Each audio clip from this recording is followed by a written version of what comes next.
Olá, turminha, tudo bem? Vamos para mais uma aula com o caderno 7 agora. Oitavo ano, nós vamos falar sobre imperialismo. Olha que imagem interessante, a África sendo puxada aí, né, de todo lado pela França, Estados Unidos, Alemanha, Holanda e assim por diante. É exatamente isso que nós vamos estar falando agora, hein? Imperialismo é a prática, é a política, né, de dominação econômica a partir da exploração da mão de obra e da matéria-prima. É a dominação do mais, né, do mais forte, do mais fraco pelo mais forte, o mais forte dominando o mais fraco, domínio sobre os outros países, né? No caso, como nós estamos vendo aqui, neste caso será a África, tá? Que será dominada pelos países europeus, porque os países europeus consideravam ela fraca, né? E achavam que tinham o direito de ir lá e invadir aquelas terras como eles. A industrialização acelerada de diversos países ao longo do século XIX alterou o equilíbrio e a dinâmica das relações internacionais. E aí, com a segunda revolução industrial, surgiu o imperialismo, que teve característica marcante com a busca de novos mercados consumidores para as manufaturas, para o comércio e os capitais excedentes dos países industrializados. Então, o que eles querem? Né? Aqui, esses países europeus, eles estão buscando matéria-prima, mão de obra barata e mercado consumidor. E aí eles vão atrás dos países que podem isso para ele, que para eles não tem dono nenhum, né? Então, as necessidades que determinaram o imperialismo foi fornecimento estável e barato de matéria-prima, mercados consumidores para o escoamento da produção, energia para a produção e a criação de um parque industrial em antigas colônias. Então, eles vão usar essas colônias para enriquecerem eles. Essa expansão, também chamada de neocolonialista, ela foi acelerada essencialmente pela disputa de mercados consumidores para produtos industrializados e de investimentos de capitais em novos projetos, além da busca de matérias-primas. Está vendo essa imagem? Nós estamos vendo a África totalmente cavada, né? Todo o tesouro dela está lá jogado, ó, em cima da Europa, né? E ali em cima dos Estados Unidos. É basicamente isso que aconteceu. Um evento considerado assim definidor para a ocupação neocolonialista do continente africano foi a Conferência de Berlim. Ela aconteceu em 1884 e 1885 e essa conferência determinou algumas regras para a ocupação da África. Foi organizada por Otto von Bismarck. Eles se reuniram e ali eles decidiram algumas coisas em relação à ocupação, né? Liberdade de comércio na bacia do Congo, né?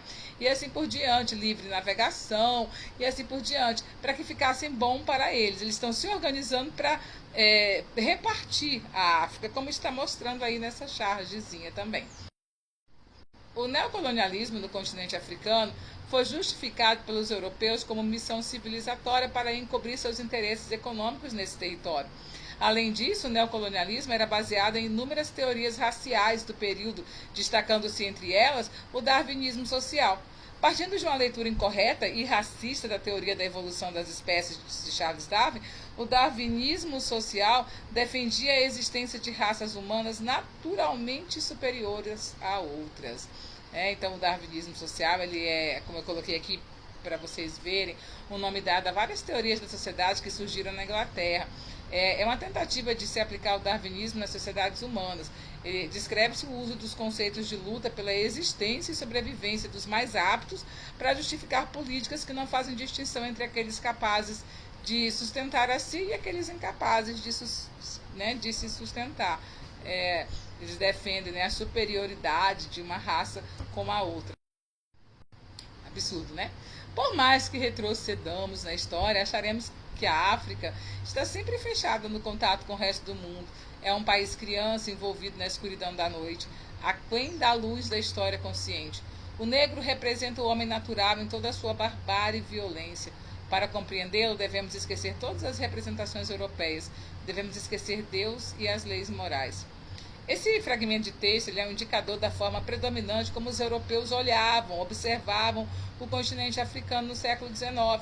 Essa observação relacionava-se a uma definição sobre a cultura, que se identificava com a ideia de progresso social materializado pelas relações humanas como forma de se opor à natureza.